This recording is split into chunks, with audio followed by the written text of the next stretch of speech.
Hello everyone. In this video I'm going to show you how to add a reflection to a simple object.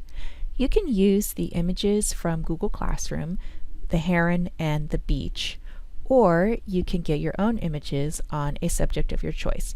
But there does need to be water that is creating a reflection, and the sun or the lighting angles need to match on both pictures. Let's get started. I'm going to start by cutting out the heron. So go over here to the selection tools and choose the first one, which is the object selection tool. Click and drag a box around the heron, and Photoshop does a pretty good job of making a selection, but it's not perfect, so we're going to need to fix it a little bit. Now click and hold on the selection tools and select the middle one, which is the quick selection tool.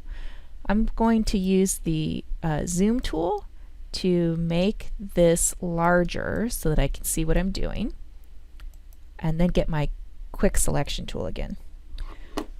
So holding down Shift on the keyboard, I'm just going to go and clean this up a little bit where it didn't work very well, and hold down Alt or Option if you need to subtract, and hold down Shift if you need to add.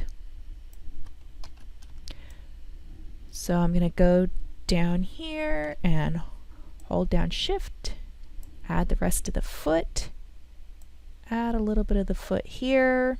If it goes too far, Alt or Option. And I think that looks pretty good. Control or Command C to copy. Go to the beach and Control or Command V to paste. Use the selection tool, which is V on the keyboard. Make sure that Show Transform Control is selected with a check mark, and then click and drag to resize the heron to the size that you want. So I think something like this looks convincing. And check mark or Enter on the keyboard. Now Control or Command J to make a copy.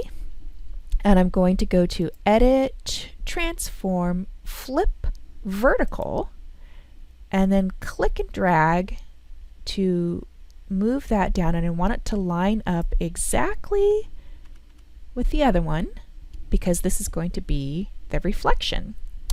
Now I'm going to go to the opacity and change the opacity so that it looks see-through. So I think something around in the 40% looks good to me.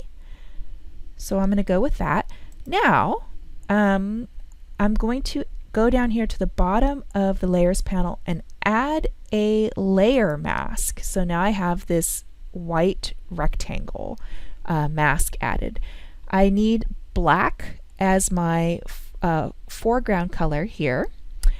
Then I'm going to choose the gradient tool. The gradient tool is grouped together with the paint bucket tools. So I'll choose the gradient tool and make sure that I have this rectangle selected, and then click and drag up to add a gradient. Oh, I think that was too much. Command or Control Z to undo that. I'm going to do a little bit less, and I just want to kind of soften this so that it's stronger towards the heron and a little faded out towards the edges. And I think that looks pretty convincing. That's it, everyone. Have fun.